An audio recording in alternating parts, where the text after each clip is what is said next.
عزیزان گرامی وقار، اللہ تبارک و تعالی ہم سب پر اتنا بڑا کرم و احسان فرمایا ہے کہ اس نے ہمیں انسان پیدا کیا ہے،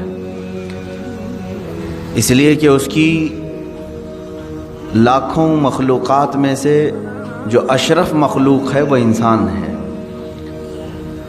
اور اللہ تعالیٰ نے خود بیان فرمایا وَلَقَدْ كَرَّمْنَا بَنِي آدم، ہم نے آدم کی اولاد کو عزت بخشی ہے، تاج کرامت عطا کیا ہے۔ وَحَمَلْنَاهُمْ فِي الْبَرِّ وَالْبَحْرِ، اور ہم نے ان کو خشکیوں میں بھی اور سمندروں میں بھی برتری عطا کی ہے۔ دونوں زمینیں اس کے لیے مسخر ہیں۔ وَفَضَّلْنَاهُمْ عَلَى كَثِيرٍ، اور اللہ تعالیٰ فرماتا ہے وَرَزَقْنَاهُمْ مِنَ الطَّيِّبَاتِ، اور ہم نے پاکیزہ چیزوں سے انہیں رزق دیا ہے۔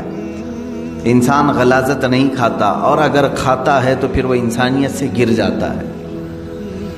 جانوروں کے لیے معاملات ہیں کہ ان کی عقل نہیں، وہ کسی کی بھی غلاظت کھا لیتے ہیں۔ بعض جانور تو ایسے ہیں کہ مرے ہوئے بچے بھی کھا لیتے ہیں اپنے ہی۔ انسان کو اللہ تعالیٰ نے ایسی فطرت سلیم عطا کی ہے اور عقل سلیم عطا فرمائی ہے کہ انسان اس طرح کی غلاظتوں میں کبھی اپنا منہ نہیں مارتا۔ اور رب تعالیٰ یوں فرماتا ہے وَفَضَّلْنَاهُمْ عَلَى كَثِيرٍ مِّمَّنْ خَلَقْنَا تَفْضِيلًا، اور ہم نے جتنی مخلوقات پیدا کی ان سب میں ہم نے انسان کو افضلیت عطا کی ہے۔ تو سب سے پہلا شکر اللہ رب العزت کا اس بات پر ہو کہ اللہ نے ہمیں انسان پیدا کیا۔ اب یہاں پر انسان کہتے کسے ہیں؟ ہم تو لفظوں سے جانتے ہیں، بلکہ آپ سے اگر کہا جائے تو آپ انسان ہیں میں انسان ہوں، اتنا ہی ہم جانتے ہیں۔ اس کو میں ایک مثال سے آپ کو سمجھانا چاہوں گا۔ برف کس کو کہتے ہیں؟ آپ کے ذہن میں یہ بات بیٹھی ہوئی، اس کی ڈیفینیشن معلوم ہے؟ جو نہایت ہی ٹھنڈا ہوگا اور سفید ہوتا ہے۔ دو چیزیں تو آپ کو معلوم ہے، برف ٹھنڈا ہوتا ہے اور سفید ہوتا ہے۔ میں نے ایسی تھرماکول کا ایک ٹکڑا لا کر کے آپ کو کہا یہ ہے برف، آپ نے لے تو لیا لیکن اس کو پھینک دیا اور کہا دکھنے میں تو برف جیسا ہے لیکن ٹھنڈا نہیں ہے۔ تو کیا ہر سفید چیز برف ہو سکتی ہے؟ اگر اس کے اندر ٹھنڈک نہیں ہے تو وہ برف ہے ہی نہیں۔ تو اسی طرح سے دکھنے والے جتنے چہرے ہیں یہ ضروری نہیں کہ انسان ہی ہوں۔ اگر اس کے اندر انسانیت نہیں ہے تو پھر وہ جانور سے گر گیا ہے۔ اب انسانیت کیا چیز ہے؟ میرے عزیزو، یہ صرف جسم کا ایک مرکب نہیں ہے، بلکہ اس کے اندر سب سے اعلیٰ قسم کے اخلاق ہونی چاہیے۔ بعض مقامات ایسے ہیں جہاں انسان فرشتوں سے بھی افضل ہے۔ وہ اخلاق حسنہ، قدوسی و جبروت۔ اور شاعر مشرق نے کہا ہے کہ 4 عناصر ہوتے ہیں تو بنتا ہے انسان۔ وہ 4 عناصر، اس کے اندر قدوسی صفات ہو یعنی نیکیوں کی، اور اللہ رب العزت کے بندے ہونے پر اسے فخر ہو۔ ان تمام چیزوں کی ملاوٹ کے بعد انسان بنتا ہے۔ اب یہاں پر میں آپ کو بتانا چاہوں گا کہ صرف دکھنے والا ہی اگر انسان ہوتا تو پھر انسانوں میں اتنی خرابیاں نہیں ہوتی۔ اللہ تعالیٰ نے جس انسان کی فضیلت بیان فرمائی وہ بہت اعلیٰ ہے، اسی لیے مجھے یہاں بات یاد آتی ہے، میں بات یہاں سے شروع کرتا ہوں۔ ایک بزرگ تھے، اللہ کے کچھ اولیاء ہیں جو صاحب کشف ہوتے ہیں، وہ ظاہر کو بھی دیکھتے ہیں اور اندر تک کے حالات کو بھی دیکھتے ہیں۔ یہ حدیث پاک سے ہے، حضور صلی اللہ علیہ وسلم نے فرمایا اتقوا فراست المؤمن فإنه ينظر بنور اللہ، مومن کی فراست سے ڈرو اس لیے کہ وہ اللہ کے نور سے دیکھتا ہے، یعنی دلوں کے حالات بھی دیکھ لیتا ہے۔ ایک بزرگ تھے، ان کے پاس ان کے ایک مرید آتے تھے، وہ کہتے کہ حضور دعا فرما دیں۔ وہ دعا کرتے اللہ تجھے انسان بنا دے۔ ظاہر سی بات ہے، اب اگر میں کسی کو کہوں تو وہ بھی جھلا جائے گا، کیا میں دکھتا نہیں ہوں آپ کو انسان؟ کوئی دوسری دعا کرو۔ وہ ایک دن دعا کے لیے کہے، انہوں نے دعا کیا، دوسرے دن پھر انہوں نے کہا مرید نے کہ حضور میرے لیے دعا فرما دے۔ پیر و مرشد نے کہا اللہ تجھے انسان بنا دے۔ تو دوسرے دن جھلا کر کے کہا کہ حضور ہر بار آپ یہی دعا کر رہے ہیں، کیا میں جانور ہوں؟ میں تو انسان ہوں ہی، میرے لیے کچھ اور دعا فرمائے۔ انہوں نے کہا بیٹھ جا میں تجھے دکھاتا ہوں۔ انہوں نے اپنے سر سے اپنی ٹوپی اتاری اور اس کی سر پر رکھ دی۔ جیسے ہی وہ مرید ان کی ٹوپی پہنا تو چیخنے لگا، چلانے لگا اور ادھر ادھر اچھل کود کرنے لگا۔ لوگوں نے اسے پکڑا۔ شیخ نے کہا کہ یہ آپ ٹوپی اتار لیں اس کے سر سے۔ ٹوپی اتار لی گئی۔ مرشد نے، شیخ نے پھر سے ٹوپی پہن لی۔ کہا کیوں، کیا بات ہے، کیوں اتنی اچھل کود مچائے تھے؟ اس مرید نے کہا کہ حضور آپ وہی دعا فرمائیں جو آپ تک کر رہے تھے۔ بتا تو صحیح۔ لوگوں کو اس نے روتے ہوئے بتایا کہ جیسے ہی میں نے پیر و مرشد کی ٹوپی پہنی تو میرے اعضاء جو ہے کتے کی طرح دکھنے لگے، مجھے جانور جیسی شکل میری نظر آنے لگی، تو میں گھبرا گیا کہ کہیں میں جانور بن تو نہیں گیا۔ میں نے ٹوپی اتاری تو پھر مجھے ساری جیسی چیزیں تھی ویسی، یہ کیا ماجرا ہے؟ تو پیر و مرشد نے فرمایا انسان بسا اوقات برے کام کرتے کرتے جانوروں جیسا بن جاتا ہے، غلاظت میں اتر جاتا ہے، اور ہے تو حیوان، انسان بھی حیوان ہی سے بنا ہے، حیوان ناطق ہے۔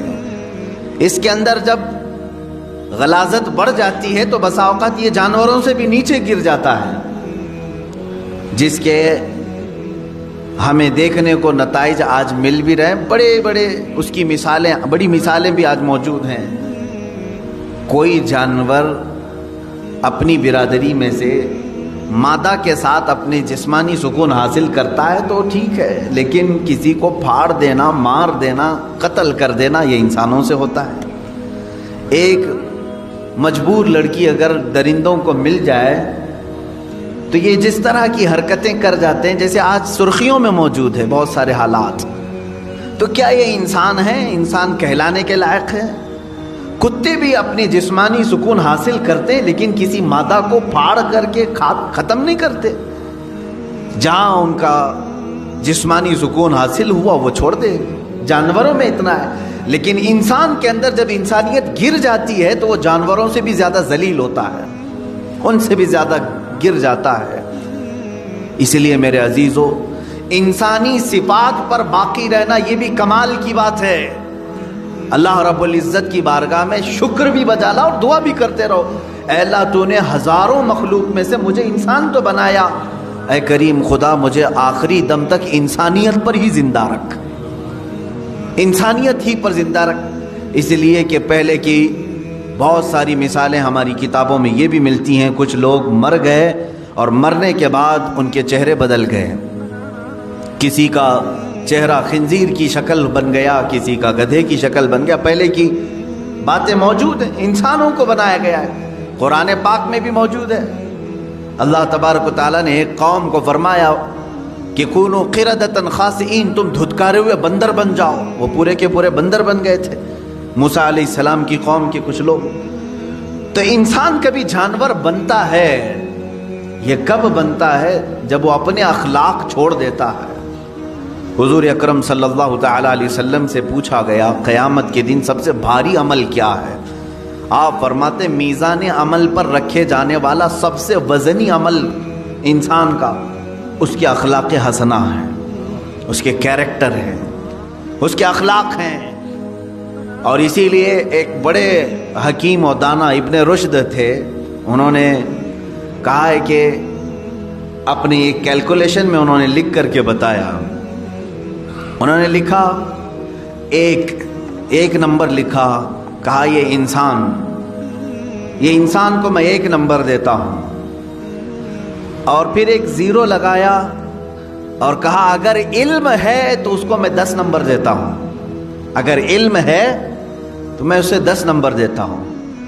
پھر 1 نمبر لگایا، کتنا ہوا؟ 100 ہے۔ کہا اگر اس کے اندر خوبصورتی بھی ہے اور زبان میں نرمی ہے تو میں ایک اور 0 دیتا ہوں، 100 نمبر ہو جاتے ہیں۔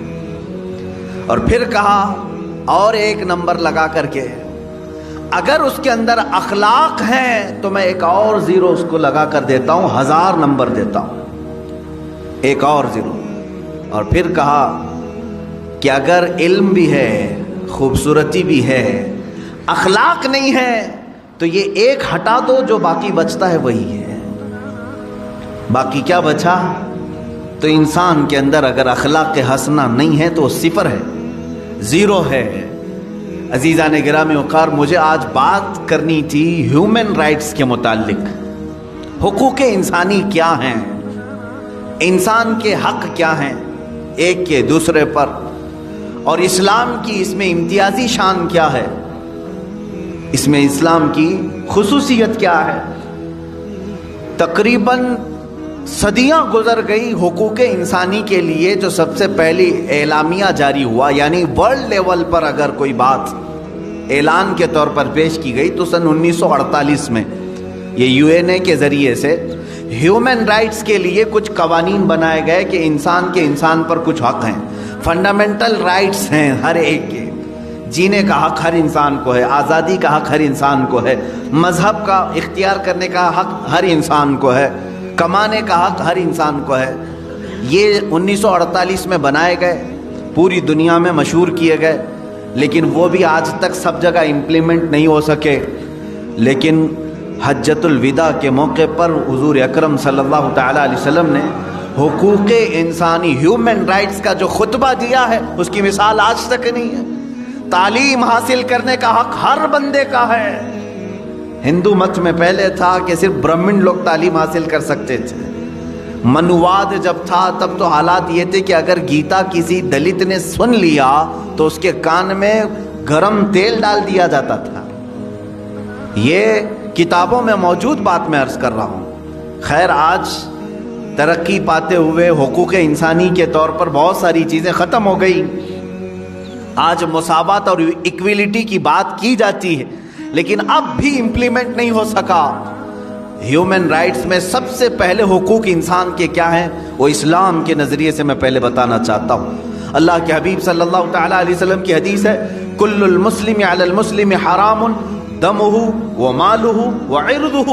ہر مسلمان کا، ہر مسلمان پر کچھ چیزوں کا حرام، آپ نے فرمایا کچھ چیزیں حرام ہیں، اس کا خون لینا تمہارے لیے حرام ہے۔ خون مطلب بلڈ ڈونیٹ نہیں، قتل کرنا، کسی کا خون کرنا حرام ہے۔ اس کا مال تمہارے اوپر حرام ہے، اس کی عزت تمہارے اوپر حرام ہے۔ کیا مطلب ہے؟ نہ تم کسی کا ناحق قتل کرو گے، نہ کسی کا تم مال ہڑپ کر رکھو گے، نہ تم کسی کی عزت کے ساتھ کھلواڑ کرو گے۔ 5 چیزیں ایسی ہیں جن کو کہا جاتا ہے جس کی حفاظت ہر مسلمان کے لیے فرض ہے، ہر مسلمان کے لیے فرض ہے، اپنی بھی کرے اور دوسرے کی بھی کرے۔ یہ ہیومن رائٹس کا سب سے جیتا جاگتا ثبوت میں آپ کو دے رہا ہوں۔ 5 چیزیں کیا ہیں؟ توجہ سے سنیں۔ اسلام ہی اس بات کی شہادت دیتا ہے اور ضمانت بھی دیتا ہے کہ یہ 5 چیزیں جنہوں نے محفوظ کر لیا ان کا معاشرہ محفوظ ہو گیا۔ نمبر 1، ہر ایک کو اپنے جان کی حفاظت کرنی ہے، دوسرے کی جان کی حفاظت کرنی۔ یہ سب سے بڑا حق ہے، اسلام نے دیا ہے۔ تمہیں اپنی جان کی حفاظت کرنی ہے اور دوسرے کے جان کی حفاظت کرنی ہے، پہلی چیز۔ دوسری چیز ہے تمہیں اپنے مال کی حفاظت کرنی ہے اور دوسرے کے مال کی حفاظت کرنی ہے۔ جہاں تمہیں اپنا مال دیکھنا ہے ویسی دوسرے کا مال۔ اس میں کوئی خرابی نہیں آئے گی اگر یہ 5 چیزوں پر کوئی کاربند ہو گیا۔ توجہ سنیں۔ اور پھر اپنی عزت کی حفاظت کرنی ہے اور دوسرے کی عزت کی حفاظت کرنی۔ نمبر 3، اپنی عزت، ایسا نہیں کہ تم بے آبرو ہو کر کے باہر گھومو گے۔ جس طرح تم اپنے آپ کو ننگا باہر دیکھنا پسند نہیں کرتے، کسی اور کو بھی ننگا دیکھنا پسند نہیں ہونا چاہیے۔ تم اپنے متعلق بھی عزت کی حفاظت کرو اور دوسرے کی بھی عزت کی حفاظت کرو۔ لوگ اپنے سطر کی تو حفاظت کر لے جاتے ہیں، دوسروں کے سطر دیکھنے کی کوشش کرتے ہیں۔ اسلام نہیں ہے۔ جان کی حفاظت اپنی اور دوسرے کی، مال کی حفاظت اپنی اور دوسرے کی، عزت کی حفاظت اپنی اور دوسرے کی۔ 3 چیزیں ہو گئی۔ چوتھی چیز اللہ کے حبیب صلی اللہ تعالیٰ علیہ وسلم کی حدیثوں سے ہے، اپنے نسب کی حفاظت کرو اور دوسرے کے نسب کی حفاظت کرو۔ نسب کی حفاظت یہ بہت ضروری چیز ہے۔ نسب کی حفاظت کا مطلب کیا ہے؟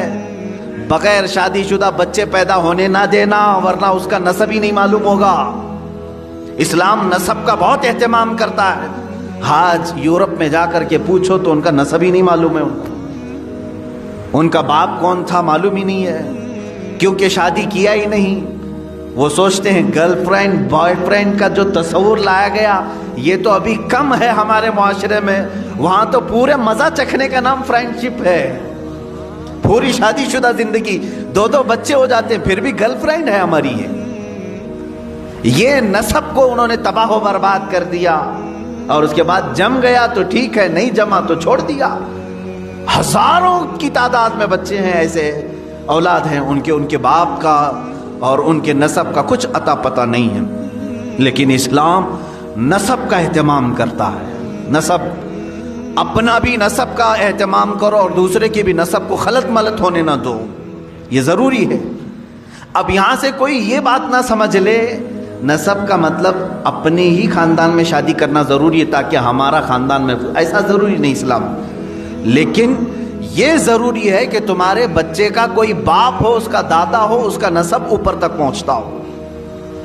اگر بچے کا کوئی باپ ہی نہیں رہا، آہرہ جس کو کہتے ہیں، عورت ایسی فاحشہ اور طوائف ہے کہ اس نے نہ شادی کی لیکن اولاد ہوئی، وہ اپنے بچوں کے باپ کا نسب کس طرف جوڑیں گے؟ اسلام اس کے خلاف ہے، اسی لیے کتنا اہتمام کیا ہے معلوم ہے اسلام نے۔ ایک اس کی مثال میں دے دوں، اگر کسی عورت کو آپ نے طلاق دیا تو اسلام کہتا ہے وہ دوسرے سے نکاح کر سکتی ہے، لیکن تھوڑے دن اس کو ٹھہرنا فرض ہے۔ کیوں؟ کتنے دن تک ٹھہری رہے گی مطلقہ عورت؟ کتنے دن تک؟ 3 حیض جب تک اس کے نہ آ جائیں تب تک وہ دوسرے مرد سے نکاح نہیں کرے گی۔ 3 حیض جب تک نہ آ جائیں عورت کے، جب تک وہ دوسرے مرد سے نکاح نہیں کرے گی، جائز نہیں ہے اس کے لیے اس سے پہلے نکاح کرنا۔ اس میں حکمت کیا ہے؟ اس لیے کہ سائنٹیفیکل بھی آپ دیکھیں تو پتہ چلے گا، اگر حمل ٹھہرا تھا پہلے مرد سے تو حیض نہیں آئے گا عورت کو۔ طلاق دینے والا مرد طلاق دے دیا اور اگر اس سے اس کو پریگننسی ہو گئی تھی، حمل ہو گیا تھا، تو پھر عورت کو حیض نہیں آئے گا۔ ہاں، پھر اگر حمل ہے تو شریعت کہتی ہے جب تک بچہ نہ ہو جائے تب تک وہ دوسرے سے شادی نہیں کر سکتی، کیونکہ ایک حمل میں 2 باپ کا دخل ہو ہی نہیں سکتا۔ اب 3 حیض تک ٹھہرنے کی حکمت کیا ہے عورت کے لیے؟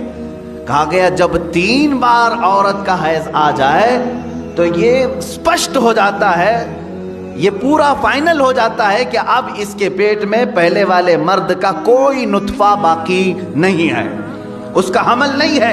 اب اسلام کہتا ہے دوسرے سے بھی تو نکاح کر لے، اسی لیے کہ اسلام چاہتا ہے کہ آنے والا بچہ اپنے 2 باپ نہ سمجھے، اس کا نسب محفوظ رہے، اس کا نسب محفوظ رہے۔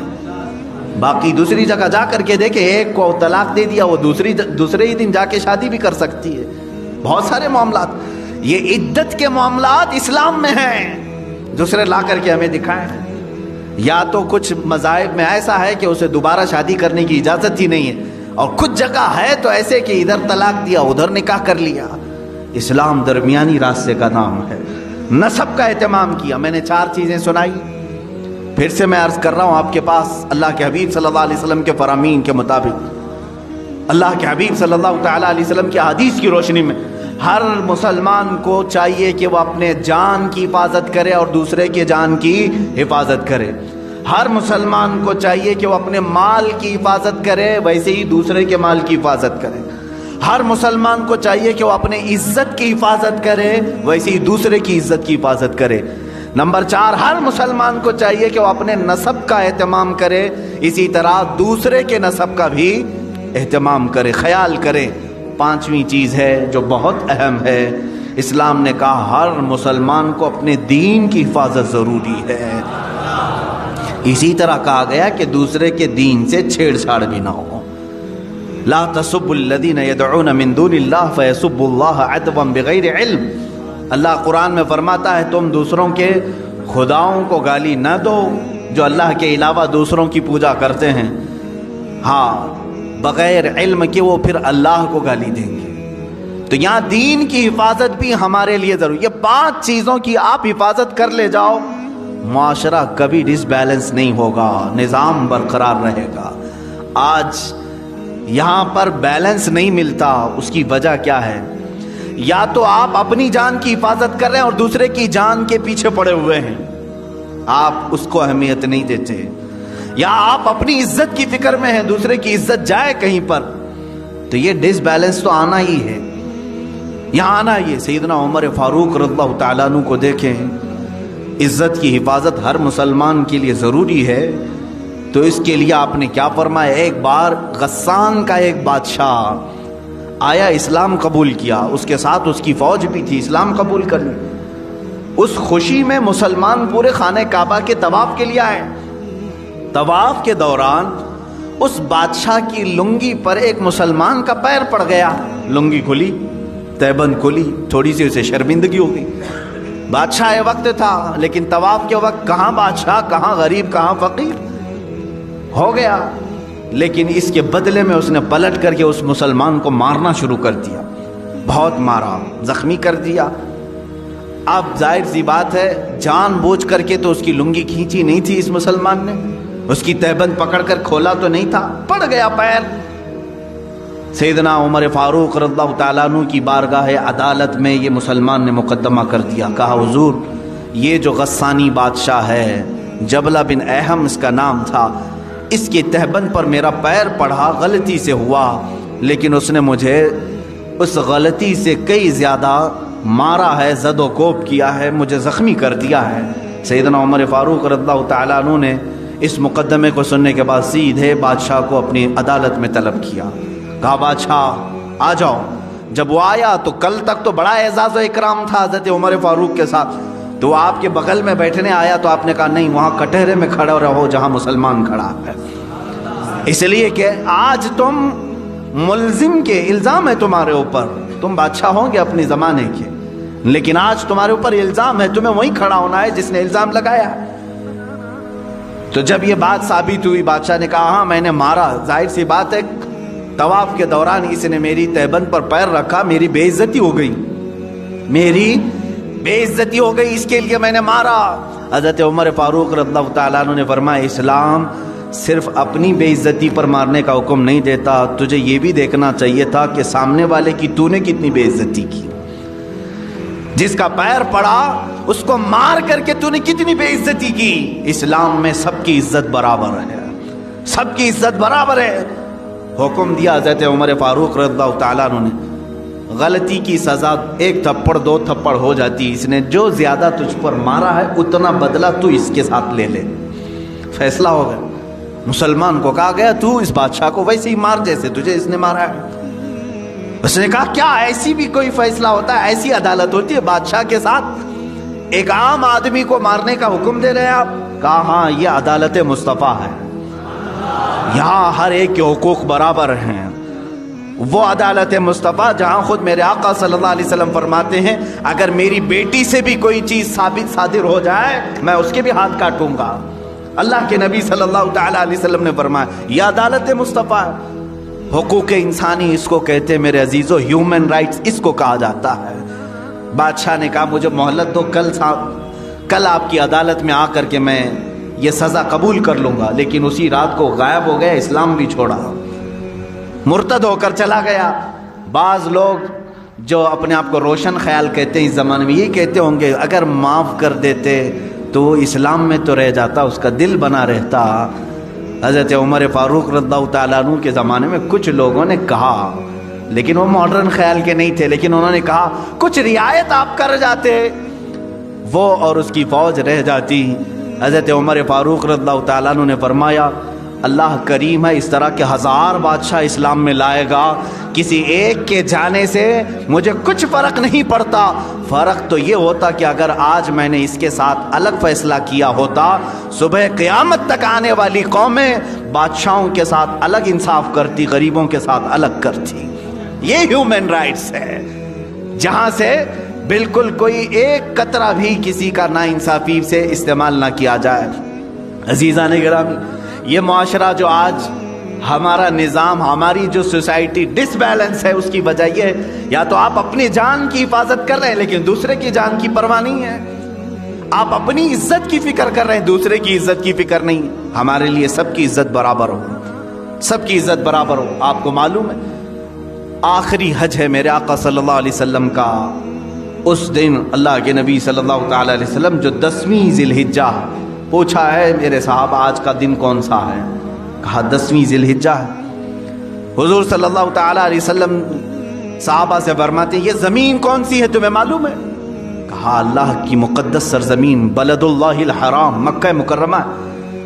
فرماتے ہیں یہ گھر خانہ کعبہ جانتے ہو؟ کہا یہ اللہ کا سب سے مقدس گھر ہے۔ اب سنو میرے آقا صلی اللہ علیہ وسلم فرماتے ہیں اس مہینے کی جیسی حرمت ہے، عزت ہے ذی الحجہ کی، اس شہر کی جیسی عزت ہے، اس خانہ کعبہ کی جیسی عزت ہے، حضور فرماتے میرے نزدیک ایک مومن کی عزت اس سے بڑھ کر کے ہے۔ ذی الحجہ کے مہینے سے بڑھ کر، بلد اللہ الحرام سے بڑھ کر، خانہ کعبہ سے بڑھ کر ایک مسلمان کی عزت کو اللہ کے نبی نے اتنا بلند کیا۔ اگر ہم خانہ کعبہ کی عزت کو نہیں اچھال سکتے، پسند نہیں کرتے، اسی طرح ہمیں کسی مسلمان کی عزت پر بھی حملہ نہیں کرنا چاہیے۔ یاد رکھیں قیامت کے دن ان معاملات میں پھنس جائیں گے۔ اب رہی بات مال کی حفاظت، مال کی حفاظت، یہاں پر بھی جو بیلنس بگڑا ہے اس کی وجہ صرف یہی ہے کہ آپ اپنے مال کو تو تجوریوں میں مکفل کر دیے لیکن دوسرے کے مال کی پرواہ نہیں۔ ہونا تو یہی چاہیے کہ میرا مال جس طرح محنت کا ہے اسی طرح میرے بھائی کا بھی مال ہے۔ اگر آپ کے پاس کسی نے 100 روپے دے دیے تھے تو واپس پلٹانے میں کیوں آئیں کائیں کرتے ہو؟ تمہاری نیتیں خراب کیوں ہو گئیں؟ تم نے امانت میں خیانت کیوں شروع کیا؟ ایک دو نہیں ہزاروں لوگ ہیں یہاں پر جو اس بات سے جوجھ رہے ہیں کہ جس کو کسی کام کے لیے پیسہ دیا تھا وہ کھا گیا، دینے کا نام نہیں لیتا، اور پھر دیکھو تو داڑھی رکھا ہے، ٹوپی رکھا ہے، نمازوں میں آتا ہے۔ ایسے بہت سارے ہیں۔ عزیزان گرامی وقار، ایک مال مسلم کے ساتھ جو ناانصافی ہوگی جانتے ہیں اس کا وبال کیا ہے؟ اس کا وبال یہ بھی ہیومن رائٹس میں ہے یا نہیں؟ ہر ایک کے مال کی حفاظت ہیومن رائٹس ہے کہ نہیں؟ انسانی حقوق ہے۔ جس طرح تم اپنا مال ضائع کرنا نہیں چاہتے اسی طرح کسی دوسرے کا مال تمہارے پاس آیا تو تم اس کو کھا کر کے کیوں بیٹھے؟ اس کو واپس کیوں نہیں پلٹایا؟ یہاں سے دشمنی شروع ہو گئی، معاشرے میں بگاڑ پیدا ہو گیا، اور آج تمہارے ہی خود سے اعتماد ہٹ گیا، ایک دوسرے کو کوئی قرض دینے کو تیار نہیں۔ آج کیوں؟ معلوم نہیں ہے کہ ہزاروں مثالیں ملتی ہیں، کھا جاتے ہیں لوگ، کھا جاتے ہیں۔ تمہارے ساتھ تجارت کرنے کو کوئی تیار نہیں، کیوں؟ امانت ختم کر دیا۔ جب تک تمہیں امانتوں کو واپس پلٹانے کی عادت نہ آ جائے تمہاری برکتیں بھی چھین لی جائیں گی، برکتیں ختم ہو جاتی۔ اب سنو، تم بہت بڑے بڑے یہاں 1,00,000 2 لاکھ کھا کر کے ڈکار تک نہیں لے رہے ہیں۔ 1 درہم کی بات کرتا ہوں، 2 درہم کی بات کرتا ہوں۔ مدینہ رسول ہے، اللہ کے حبیب صلی اللہ تعالی علیہ وسلم کی بارگاہ میں ایک صحابی رسول کا انتقال ہوا، جنازہ آیا، جنازے کے لیے صفیں کھڑی ہو گئی۔ اللہ کے حبیب صلی اللہ تعالی علیہ وسلم آگے بڑھے، جنازہ پڑھانے سے پہلے میرے آقا صلی اللہ علیہ وسلم نے پوچھا اس پر کسی کا قرض تو نہیں تھا؟ اس پر کسی کا حق باقی تو نہیں تھا؟ تو ایک جماعت میں کھڑے صف میں ایک صحابی نے کہا ہاں یا رسول اللہ، یہ میرے 2 درہم باقی چھوڑ گیا ہے، میرے 2 درہم اس کے پاس تھے، ادا نہیں کیا اور موت آ گئی اس کی۔ اللہ کے حبیب صلی اللہ تعالی علیہ وسلم کے الفاظ سنو، حدیث پاک میں موجود ہیں، صلو علی صاحبکم ولا اصلی علیہ، اے لوگو تم چاہو تو نماز پڑھ لو، میں اس پر نماز نہیں پڑھوں گا۔ 2 درہم باقی رکھ کر کے گیا، جنازہ تیار ہے، میں اس کی نماز جنازہ نہیں پڑھتا، تم چاہو تو پڑھ لو۔ اللہ کے حبیب صلی اللہ تعالی علیہ وسلم یہ فرما کر پیچھے ہٹ گئے۔ جو رشتہ دار صحابہ تھے یا ان کے قریبی تھے انہوں نے کہا اے اللہ کے حبیب صلی اللہ علیہ وسلم 2 درہم پر نماز جنازہ نہیں ہوگی؟ کہا ہاں، یہ حقوق انسان ہے، حقوق العباد ہے، یہ ہیومن رائٹس ہے۔ اسی لیے میں آج ہی مطالعہ کر رہا تھا، ایک بہت بڑا انگریز مفکر ہے، وہ عیسائی ہے، مائیکل، جس نے 100 متاثر کن شخصیات کے متعلق ایک کتاب لکھی پوری دنیا میں جن کا سب سے زیادہ انفلوئنس ہوا ہے انسانوں پر، اس میں نمبر 1 اس نے محمد صلی اللہ تعالی علیہ وسلم کا نام لیا۔ عیسائی ہے، عیسائی ہے، اس نے 100% یعنی 100 وہ لوگ جنہوں نے پوری دنیا پر اپنا اثر قائم کیا، اس میں پہلے نمبر پر میرے آقا کی ذات اس نے اس کی وجہ بھی لکھی، اس کی وجہ بھی لکھی کہ میں نے دیکھا ہے بہت ساری دنیا میں شخصیتیں آئیں، اپنا اثر جمایا لوگوں پر، اپنا اثر جمایا، کچھ سیاسی لیڈر آئے، کچھ فوجی لیڈر آئے، کچھ جنگجو آئے باہر قسم کے، سب نے اپنا انفلوئنس جمایا انسانوں پر، لیکن محمد صلی اللہ تعالی علیہ وسلم، پروفٹ محمد ایک ذات ایسی ہے جن کے جانے کے 1400 سال بعد بھی انفلوئنس باقی ہے، اثر ختم نہیں ہو رہا ہے۔ اور ایسے مضبوط قوانین انہوں نے بنائے تھے کہ وہ اپنے لیے بھی اس کو امپلیمنٹ سمجھتے تھے اور سارے لوگوں کے لیے بھی۔ یہ کون کہہ رہا ہے؟ ایک انگریز مفکر کہہ رہا ہے۔ اللہ کے حبیب صلی اللہ تعالی علیہ وسلم اصول کے اس قدر پابند تھے، پابندی کرانے والے تھے۔ اللہ کے حبیب صلی اللہ تعالی علیہ وسلم نے فرمایا تم اپنے صاحب کی نماز پڑھتے ہو تو پڑھ لو، میں نہیں پڑھوں گا۔ یہ مال مسلم کی حفاظت ہے، مسلمان کے مال کو جیسا تمہارا مال محفوظ ہے ویسا ہی دوسرے کا مال بھی محفوظ ہونا چاہیے۔ تو ایک صحابی نے بڑھ کر کے کہا آقا میں ضمانت دیتا ہوں، میں ضمانت دیتا ہوں کہ اس کے 2 درہم میں قرضہ چکا دوں گا، آپ نماز پڑھاتے۔ وہ سامنے آئے تو حضور صلی اللہ علیہ وسلم نے ان کو سامنے کیا، آؤ وقت بتاؤ کہ کس وقت ادا کرو گے۔ انہوں نے کہا کل کی مغرب تک میں 2 درہم ادا کر دوں گا، مجھے وقت دیا جائے۔ تو اس قرض خواہ سے پوچھا گیا کیا تجھے منظور ہے کل تک کا ٹائم؟ اس نے کہا ہاں یا رسول اللہ صلی اللہ علیہ وسلم۔ تب حضور نے نماز پڑھائی اور اس کے بعد دعا نہیں کی۔ دوسرا دن آیا مغرب، حضور اکرم صلی اللہ تعالی علیہ وسلم انتظار میں تھے، فوراً اس صحابی کو بلایا جنہوں نے ضمانت لی تھی، وہ حاضر تھے اور وہ مال لے کر کے بھی آئے تھے 2 درہم، اور اس قرض خواہ کو ادا کیا۔ تب میرے آقا نے ہاتھ اٹھا کر کے دعا کی، اے اللہ کل جس کی وفات ہوئی اس کی مغفرت فرما۔ ہیومن رائٹس کی اس سے بڑی مثال کہیں تم دکھا سکتے ہو؟ یعنی حقوق انسانی، مال مسلم ہر ایک کے لیے ضروری ہے اس کی حفاظت۔ جن لوگوں نے ہڑپ کر کے اب رکھا ہے یا کسی کا دینا باقی ہے، یاد رکھو 1 روپیہ تمہیں جہنم میں لے جا سکتا ہے۔ 1 روپیے کی بات کر رہا ہوں، 1 روپیہ تمہیں دوزخ میں لے جا سکتا ہے۔ جس کا دینا باقی ہے یہاں پر ختم کر کے چلے جاؤ۔ 2 باتیں اور میں کہہ جاتا ہوں، مسلمان پر جو حقوق فرض ہیں اس میں مال کی بھی حفاظت فرض ہے۔ فرمایا گیا کل قیامت کے دن کچھ لوگوں کے گلے میں زمینوں کا توق ڈالا جائے گا، زمینیں لٹکائی جائیں گی اور وہ اس بوجھ سے ان کا چہرہ نیچے جھک چکا ہوگا۔ بڑی بڑی زمینیں گلے میں توق بنا کر ڈالی جائیں گی۔ تم کیا سمجھ رہے ہو میں تو اتنا ہی چھوٹا ہوں، اتنی بڑی زمین گلے میں کہاں سے آئے گی؟ قیامت کے دن جہنم میں جانے والی کی شکل بہت بڑی بنائی جائے گی۔ حدیث پاک میں ملتا ہے ایک جہنمی کی شکل مکہ اور مدینے کے بیچ جتنا فاصلہ اتنے بڑے فاصلے جیسی بنائی جائے گی۔ 450 کلومیٹر کا فاصلہ ہے، 425 کلومیٹر کا فاصلہ ہے۔ اگر ایک آدمی بیٹھ جائے تو کہا گیا کہ ادھر اس کا ہاتھ ہوگا ادھر ایک ہاتھ ہوگا، اتنی بڑی شکل بنائی جائے گی، تب اسے دوزخ میں ڈالا جائے گا۔ زمینوں کا توق اس کے گلے میں ڈالا جائے گا۔ کیوں؟ کہا اس کی زمین ہڑپا ہوگا، اس کی زمین پر قبضہ کیا تھا، اس کا مال لیا تھا۔ یہ سب قیامت کے دن سَيُطَوَّقُونَ مَا بَخِلُوا بِهِ يَوْمَ الْقِيَامَةِ۔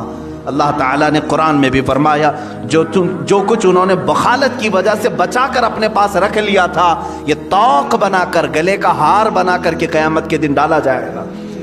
حقوق میں تم پورے کے پورے اتر جاؤ مسلمانوں، ایک دوسرے کا حق نہ کھاؤ۔ اب سنو، میں سمجھتا ہوں دنیا میں سب سے افضل موت اگر کوئی ہے انبیاء کرام کے بعد، سب سے افضل موت جس کی ہم تمنا کرتے ہیں وہ شہادت کی موت ہے یا نہیں ہے؟ شہید جو ہے دنیا کا وہ بہترین انسان ہے جس کے متعلق فضیلتیں آئی ہیں قرآن پاک میں بھی حدیث پاک میں۔ اللہ نے تو یہاں تک فرمایا کہ ان کو مردہ مت کہنا، مرنے کے بعد بھی اللہ فرماتا ہے وہ زندہ ہیں، انہیں رزق بھی میں دے رہا ہوں۔ یہ شہید کے لیے آیا ہے قرآن میں، باقی میتوں کے لیے نہیں آیا۔ شہید کے لیے حدیث میں یہ بھی ہے کہ دنیا میں وہ واحد ایسی ذات ہے جس کو مرنے سے پہلے اسے جنت دکھائی جاتی ہے۔ خون کا قطرہ اس کا زمین پر گرنے سے پہلے اسے جنت کے دروازے دکھائے جاتے ہیں، اس کا ٹھکانہ اسے دکھایا جاتا ہے، وہ جنت میں اپنا محل دیکھ کر کے جاتا ہے شہید۔ اب سنو، سب سے افضل موت شہید کی ہے. ایک بار درد ہوتا ہے شہادت میں، باقی ہمیشہ کا آرام ہی آرام، سکون ہی سکون ہے. شہید کے لیے کہا گیا اس کے اگلے پچھلے سارے گناہ اللہ معاف فرمائے گا. یہ سب سے بڑے اصول ہو گئی زندگی. کچھ بھی تھے اس کے گناہ معاف کر دیے جائیں گے. لیکن ایک جگہ جا کر میری نظر رک گئی. حدیثوں کو پڑھ رہا تھا، قیامت کے دن اگر شہید کے اوپر کسی کے مال کا حق باقی تھا تو فرمایا جائے گا اسے دوزخ میں بھیجو. فرمایا گیا شہید کو بھی اس چیز کی معافی نہیں اگر کسی مسلمان کا مال رکھ کر کے آیا ہے. باقی سارے گناہ اس کے معاف کر دیے جائیں گے. اگلے پچھلے گناہ، بڑے بڑے گناہوں کی معافی کا اعلان ہے. کبیرہ گناہ بھی اللہ معاف کرے گا. لیکن اگر کسی مال مسلم کو لے کر کے دنیا سے آیا ہے، رب تعالیٰ فرمائے گا یہ حقوق العباد میں گرفتار ہے، اب اسے وہ فضیلت نہیں ملے گی جو شہیدوں کو ملتی. عزیزان گرامی، اس سے اندازہ کر سکتے ہو کہ یہ حقوق انسانی پر اسلام نے کتنی بڑی توجہ دی ہے. جان کی جیسے حفاظت ہے، دوسرے کی جان نہ لو. وَلَا تَقْتُلُوا النَّفْسَ الَّتِي حَرَّمَ اللَّهُ إِلَّا بِالْحَقِّ. اللہ نے فرمایا کسی جان کا قتل مت کرنا. اللہ نے تم پر حرام کر دیا ہے مرڈر کرنا کسی کا بھی، الا بالحق. ہاں، حق کے ذریعے سے. حق کے ذریعے سے مطلب کیا ہے؟ خدائی قوانین میں اگر وہ شبخون مارتا ہے تو پھر وہ بادشاہ اسلام ہو یا حکومت وقت ہو جو اس کی جان لینے کے متعلق فیصلے کر سکتی. لیکن کسی بھی انسان پر کسی دوسرے کا قتل کرنا جائز نہیں. جان، اسی طرح عزت، اسی طرح دوسرے کے مال کی حفاظت اور نسب کی حفاظت اور اپنے دین کی حفاظت. میں آج چیلنج کے ساتھ کہتا ہوں میرے عزیزو، یہ 5 ایسے اصول ہیں، رہنما اصول ہیں جو تمہیں کسی معاشرے میں نہیں ملیں گے. اگر تم نے امپلیمنٹ کر دیا ان 5 پر، سکون کی زندگی گزارو گے. نہ تمہیں کبھی اپنی جان کا خوف آئے گا. کیوں؟ اس لیے کہ تم دوسروں کی جان کی پرواہ کرتے ہو تو سارے تمہاری بھی جان کی پرواہ کریں گے. کبھی خوف نہیں آئے گا. مدینۃ الرسول کو دیکھیں ہیں، ایک مرتبہ ایران کے بادشاہ نے 2 قاصد بھیجے چھپ کر کے. وہ آئے مدینہ پاک میں. یہ زمانہ سیدنا عمر فاروق رضی اللہ تعالیٰ عنہ کا ہے، عمر ابن خطاب رضی اللہ تعالیٰ عنہ کا ہے. مدینہ میں وہ آئے، انہوں نے ڈھونڈنا شروع کیا. کچھ صحابہ ملے، ان سے پوچھا کہ یہ مسلمانوں کا مرکزی شہر ہے، راجدھانی ہے، کیپٹل سٹی ہے، جہاں سے 6 بڑے بڑے ملکوں کو سنبھالا جا رہا تھا اس زمانے میں. وہ آئے 2 ایرانی، کہا تمہارا بادشاہ کہاں رہتا ہے؟ تمہارا بادشاہ کہاں رہتا ہے؟ صحابہ ہنسنے لگے، کہا ہمارا بادشاہ نہیں ہوتا، ہمارا بادشاہ نہیں ہوتا. کہا پھر کیا ہوتا ہے؟ کہا امیر المومنین ہوتا ہے. بادشاہ کا لفظ تو یہ وہابیوں نے شروع کیا ہے، یہ سعودیوں نے. آج بھی یہ ملک کہتے ہیں، بادشاہ کہتے ہیں. اسلامی نظام تھوڑی نہ ہے، اسلامی نظام نہیں ہے جو یہ غصب کر کے آج بیٹھے ہوئے تخت پر اور جانشین پہ جانشین اپنے بچوں کو بناتے ہوئے. اسلام نے ایسا کبھی نظام نہیں رکھا. اگر جانشین بیٹا ہی بادشاہ بننا ہوتا تو صدیق اکبر کی بھی بیٹے تھے، عمر فاروق کی بھی بیٹے تھے. انہوں نے کبھی اپنے بعد اپنے بیٹوں کو تخت پر نہیں بٹھایا. کہا یہ امت مصطفیٰ فیصلہ کرے گی، جو ان میں سب سے افضل ہوگا وہ اس کی باغ ڈور سنبھالے گا. بادشاہ نہیں ہوتا ہمارا. کہا ٹھیک ہے. بادشاہ نے امیر المومنین، چلو ٹھیک ہے امیر المومنین، تمہارے یہاں بولنے کا لفظ الگ ہوگا. اچھا اس کا محل کہاں ہے؟ وہ پھر مسکرائے. کہا اس کا محل بھی نہیں ہوتا، اس کا محل بھی نہیں ہوتا. کہا پھر کہاں ملے گا تمہارا امیر؟ کہا دیکھو مسجد نبوی کے قریب میں ایک پیپل کا جھاڑ ہے، اس کے نیچے سو رہا ہوگا. ایک درخت ہے پیلو کا، اس کے نیچے آرام کر رہا ہوگا. وہ دونوں آئے اور دیکھا تو دوپہر کا وقت تھا، کڑی دھوپ ہے. اس درخت کے چھاؤں میں، سائے میں حضرت عمر فاروق رضی اللہ تعالیٰ عنہ ہلکی سی ایک پتلی چادر بچھائے ہوئے، ننگی پیٹھ ہے، آرام فرما رہے ہیں. دیکھ کر کے وہ ہیبت زدہ رہ گئے. یہی عمر ہے جس سے قیصر و کسریٰ تھرا رہے ہیں. وہ کپ کپی ہے ان کے اندر اور یہ یہاں تنہا سو رہا ہے. اسی اسنا میں حضرت عمر فاروق رضی اللہ تعالیٰ عنہ کی آنکھ کھل گئی. آپ نے پوچھا تم لوگ قاصد بن کر کے آئے ہو اور دل میں سوچ رہے ہوگے کہ ابھی چاہیں تو ہم حملہ کر لیں. وہ ڈر گئے، کانپنے لگے. حضرت عمر فاروق رضی اللہ تعالیٰ عنہ نے فرمایا یاد رکھو ہم نے اپنے تخت خلافت کو کسی کے خون پر نہیں بٹھایا جیسے تمہارے بادشاہوں نے جمع کر رکھا ہے، ہم دوسروں کے جان کی حفاظت کرتے ہیں، سارے ہماری جان کی بھی حفاظت کرتے ہیں۔ جب تم مسلمان کی اور دیگر مخلوق کے جان کی حفاظت کرو گے اللہ تمہاری جان کی حفاظت کرے گا۔ اللہ رب العزت میری حفاظت میں، جب تک رب تعالیٰ نہ چاہے مجھ پر کچھ نہیں ہوگا۔ یہ توکل تھا، وہ یقین تھا، اور مدینہ طیبہ میں اس طرح سے آرام سے رہنے کی ایک وجہ یہی تھی کہ ان کا دل اندر سے پاک تھا کہ ہم سب کسی دوسرے کی جان کی ہم اس طرح سے بے حرمتی کرنا نہیں چاہتے، تو اللہ تعالیٰ جب تک نہ چاہے ہمارے ساتھ کچھ برا نہیں ہوگا۔ میرے عزیزو، آج کے حالات پر میں تھوڑی سی بات یہ کر دوں، یہ اسلامی اصول ہیں جو میں نے بتائے، ہیومن رائٹس کا سب سے بڑا سبق ہے اسلام میں، لیکن جو ہیومن رائٹس کے سب سے بڑے علمبردار ہیں آج، وہ امریکہ ہو، یورپ ہو یا یو این اے، جس میں 1948 میں ایک اعلامیہ جاری کیا گیا تھا سن 1948 میں کہ ہر ایک دنیا میں رہنے والے انسان کو کچھ فنڈامنٹل رائٹس ہیں، ہر ایک کو تعلیم کا حق ہونا چاہیے، ہر ایک کو آزادی رائے کا، اظہار رائے کا کی آزادی ہونی چاہیے، مذہب کی آزادی ہونی چاہیے، کھانے پینے کا اس کا اپنا رائٹ ہے، فنڈامنٹل رائٹ ہے، شادی اس کا اپنا رائٹ ہے۔ یہ سب ایک اصول بنا کب؟ 1948 میں۔ اس سے پہلے کہاں تھے؟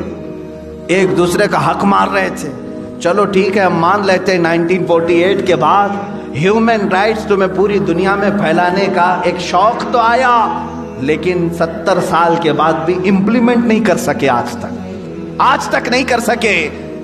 دادا گیری، گنڈا گردی آج بھی جاری ہے۔ کیا امریکہ جس زمین پر اترتا ہے وہاں کے انسانوں کا احترام کرتا ہے؟ کیا وہاں کے بچوں کا، وہاں کی عورتوں کا خیال کیا جاتا ہے؟ جاؤ، اگر دیکھنا ہو تو عراق کی سرزمین بنجر کر کے رکھا ہے، جہاں سے سبزے بھی نہیں اگتے، اتنے بم برسائے انہوں نے، کیمیکل کے ہتھیار ملک شام پر ڈالے، لاکھوں کی تعداد میں بچے فنا ہو چکے، بے گھر ہو چکے ہیں۔ کچھ ایسے اولاد ہیں جن کی عمر 8 سال 9 سال، ماں بھی فوت، باپ بھی فوت۔ کیا یہ ہیومن رائٹس ہے؟ کیا یہ انسانی حقوق ہے؟ اسی طرح میرے عزیزو، یورپ کی سرزمین نے آزادی کے نام پر جو ننگا ناچ دکھایا پوری دنیا کو، عورتوں کو بھی ننگا کر کے بازار میں لائے، مردوں کو بھی ننگا کر کے لائے۔ اب تو یہ ہیومن رائٹس کے نام پر اتنی آزادی دینے کو چاہتے ہیں کہ بیٹا چاہے تو ماں سے نکاح کر لے، بھائی چاہے تو اپنی بہن سے بیاہ کر لے۔ یہ ہیومن رائٹس ہے، یہ آزادی ہے۔ اسلام اس چیز کے متعلق ہرگز نہیں پسند کرتا۔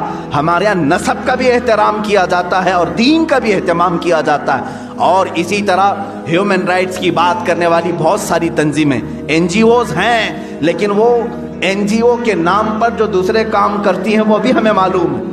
ہمارے اس ملک میں ہیومن رائٹس کی جو دھجیاں اڑائی جا رہی ہیں، اس پر کیوں گفتگو نہیں ہوتی؟ یہاں پر بھی کاسٹزم کتنا بڑا جراثیم بن کر کے پھیلا ہوا ہے، کتنا بڑا ناسور ہے، خاص طور پر ہندوستان کے ان علاقوں میں، راجستھان میں، اتر پردیش میں، بہار، کاسٹزم ایسا ہے کہ ایک برادری کی لڑکی دوسرے بڑے اعلیٰ ذات والے سے نہ کبھی شادی کر سکتی ہے، شادی تو دور کی بات، اس کو چھو بھی نہیں سکتی۔ میں اجمیر پاک گیا تھا، وہاں پر بھی ایک ہندو صاحب ہیں، انہوں نے آ کر کے کہا کہ مجھے میرے گاؤں سے بھگایا گیا ہے صرف اس لیے کہ ایک اعلیٰ ذات کی لڑکی کے ساتھ میں نے بات چیت کی تھی، میرا حقہ پانی بند ہے، میرا آنا جانا بند ہے، پورے گاؤں والوں نے بائیکاٹ کر رکھا ہے۔ کہا اس پہ پولیس کچھ نہیں کہتی؟ کہا پولیس بھی تو پنچایت کے نیچے ہوتی ہے نا، جیسے گاؤں والے فیصلہ کریں گے۔ آج تک چل رہا ہے، لوگوں کے حقوق مارے جاتے ہیں، اور بڑی ذات کے لوگ اگر جرم کریں تو اسے چھپا دیا جائے، چھوٹی ذات کے لوگ اگر جرم کریں تو انہیں پھانسی پر لٹکا دیا جائے، بلکہ یہاں تو اب کورٹ فیصلہ نہیں کرتی، خود ہی لوگ فیصلہ کر جاتے ہیں، مار کر ختم کرتے ہیں۔ عزیزان گرامی وقار، میں پھر سے یہی بات کرنا چاہوں گا، اللہ کا ہزارہ نہیں کروڑہ احسان ہے، اس نے ایک پاکیزہ دین اسلام میں ہمیں پیدا کیا ہے، جہاں ہمیں اللہ رب العزت نے یہ کاسٹزم کے تمام فرق کو ختم کرنے کا حکم دیا۔ اللہ تعالیٰ نے فرمایا ہے کہ ان اکرمکم عند اللہ اتقاکم، تم میں کوئی بھی افضل نہیں، تم میں سب سے زیادہ افضل وہ ہے جس کے اخلاق سب سے اچھے ہوں گے۔ جو پرہیزگار سب سے زیادہ ہو وہی افضل ہے. وہ چاہے کسی بھی چھوٹی برادری میں پیدا کیوں نہ ہوا ہو, وہ ہمارے لیے افضل ہے, تقویٰ سے افضل ہوگا. یہاں تک کہ سادات ہمارے ہاں بالکل محترم ہیں, حضور اکرم صلی اللہ تعالی علیہ وسلم کی آل ہیں, لیکن خاندان کا یہ تعصب ان کے لیے بھی جائز نہیں. اگر کوئی یہ کہے میں سید ہوں مجھے ٹیکس دو, تو وہ جرت کر رہا ہے دین اسلام میں, اسلام میں وہ جرت کر رہا ہے. میں سادات کو بہت ادب کی نگاہ سے دیکھتا ہوں, اور یقیناً ہمارے آقا صلی اللہ علیہ وسلم نے ہمیں حکم بھی فرمایا, لیکن سادات کو جس طرح سے فوقیت حاصل ہے وہ ہمارا اپنا پرسنل معاملہ, ہم ادب و احترام کریں. لیکن جو سادات ہیں ان کے لیے حضور نے کیا فرمایا؟ اپنی بیٹی حضرت فاطمہ سے کہا تو عمل چھوڑنا مت, اعملی یا فاطمہ, اے فاطمہ نماز روزے حج و زکوٰۃ جو تم پر فرض ہیں اس میں کوتاہی نہ آنے پائے, یہ سوچ کر کے کہ میں رسول کی بیٹی ہوں عمل نہیں چھوڑنا.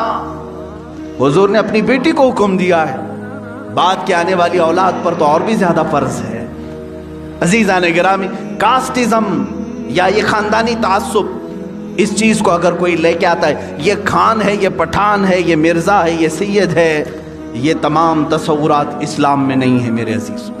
ٹھیک ہے, پہچان کے لیے کوئی خاندان ہو سکتا ہے تمہارا, الگ تعارف کے لیے کوئی تمہاری برادری ہو سکتی ہے, لیکن کسی برادری کو کسی پر فوقیت حاصل نہیں ہے.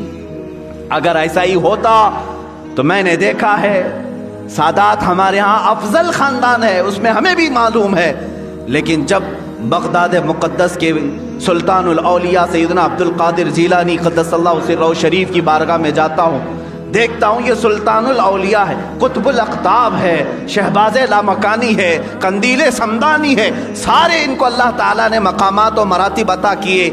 اب ظاہر سی بات ہے جو خود ولیوں کا سردار ہو وہ سادات میں سے بھی ہیں, حسنی سید ہیں, حسینی سید ہیں, ماں اور باپ دونوں کی طرف سے سید ہیں, ساری افضلیت جمع تھی. لیکن جب بیعت کرنے کی بات آئی کس کے ہاتھ میں آپ نے ہاتھ دیا؟ ابو سعید مخزومی رحمۃ اللہ تعالی علیہ, جو سید نہیں تھے, غیر سید کے ہاتھ میں آپ بیعت ہوئے. اب ہندوستان کے سلطان غریب نواز کی بارگاہ میں دیکھیں, سلطان الاولیاء یہ خود بھی سید زادے ہیں, سرکار غریب نواز آل رسول میں ہیں, عطائے رسول بھی ہیں, لیکن پیر و مرشد خواجہ عثمان ہارونی سید نہیں ہیں. اسلام نے یہ ہمیں بتایا ہے کہ ہمارے یہاں خاندان افضل ہیں, لیکن اگر کوئی غریب نواز کا پیر بن سکتا ہے غیر سید, غوث پاک کا کوئی پیر بن سکتا ہے غیر سید, تو اسلام یہی بتانا چاہتا ہے تم میں افضل وہ ہے جس کا تقوی زیادہ ہو, افضل وہ ہے جس کا تقوی زیادہ ہو. عزیزان گرامی, ہیومن رائٹس کے متعلق بہت ساری باتیں ہیں. آج میں صرف اتنا میسج دینا چاہوں گا, اے مسلمانوں, میں حدیث رسول کے ذریعے سے تمہیں 5 چیزیں بتا کر کے جا رہا ہوں. ان 5 چیزوں کی حفاظت کی ذمہ داری ہر مسلمان کی ہے. تم اپنی بھی یہ 5 چیزوں کی حفاظت کرو اور دوسرے کی بھی حفاظت کریں گے. وہ 5 چیزیں میں دہرا رہا ہوں اور اسی پر بات ختم کروں گا. سب سے پہلی چیز جس کی حفاظت ضروری ہے, اپنے جان کی حفاظت. اپنے جان کی حفاظت ضروری ہے. خود کو ہلاکت میں ڈالنے کی اجازت اسلام نے نہیں دیا, سوسائڈ کی تمہیں اجازت نہیں. آتم ہتیا کرنے والے کی بہت بڑی وعید آئی ہے, جس نے خودکشی کی وہ سیدھے جہنم میں جائے گا. تمہیں اپنے جان کی حفاظت کرنے کا حکم دیا گیا. جو اپنے آپ کو تباہ کر رہے ہیں, چاہے وہ کسی نشے کے ذریعے سے یا کسی دوا کے ذریعے سے, وہ بھی خودکشی میں آئے گا, وہ بھی خودکشی میں آئے گا. کوئی اتنا نشہ کر لیا کہ مر گیا تو اس نے اپنے آپ کو ہلاک کر دیا, جہنم میں جائے گا. خودکشی کرنے والا, اپنے جان کی حفاظت کرو اور دوسرے کی جان کی حفاظت کرو. نمبر 2, اپنے مال کی حفاظت, اسی طرح دوسرے کے مال کی حفاظت. اس کے مال میں تم خورد برد نہ کرو اور اپنے مال کو بھی ضائع ہونے نہ دو. نمبر 3, اپنی عزت کی حفاظت کرو, اسی طرح دوسرے کی عزت کی بھی. جس طرح تم اپنا سطر کھلنے نہیں دیتے, اسی طرح دوسرے کا بھی سطر کھلنے نہ دو.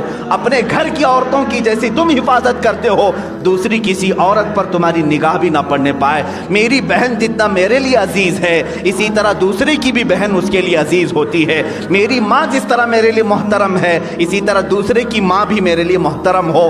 ہم سب عورتوں کی بھی حفاظت کریں۔ یہ 3 چیزیں ہو گئی۔ نمبر 4، اپنے نسب کا اہتمام کرو، حفاظت کرو کہ نسب خلط ملط نہ ہونے پائے۔ نمبر 5 ہے اپنے دین کی حفاظت کرو، دین میں کبھی کوئی دراندازی کرنے نہ پائے۔ تم آج دائرہ اسلام میں ہو، اس بات کی ہمیشہ کوشش کرتے رہو جب میری آنکھیں بند ہوں تو دین اسلام پر بند ہو، میں اٹھایا جاؤں تو میرا جنازہ اسلام پر اٹھایا جائے۔ اللہ رب العزت ہمیں ان 5 چیزوں کی حفاظت کی توفیق عطا فرمائے۔ وآخر دعوانا ان الحمد للہ رب العالمین۔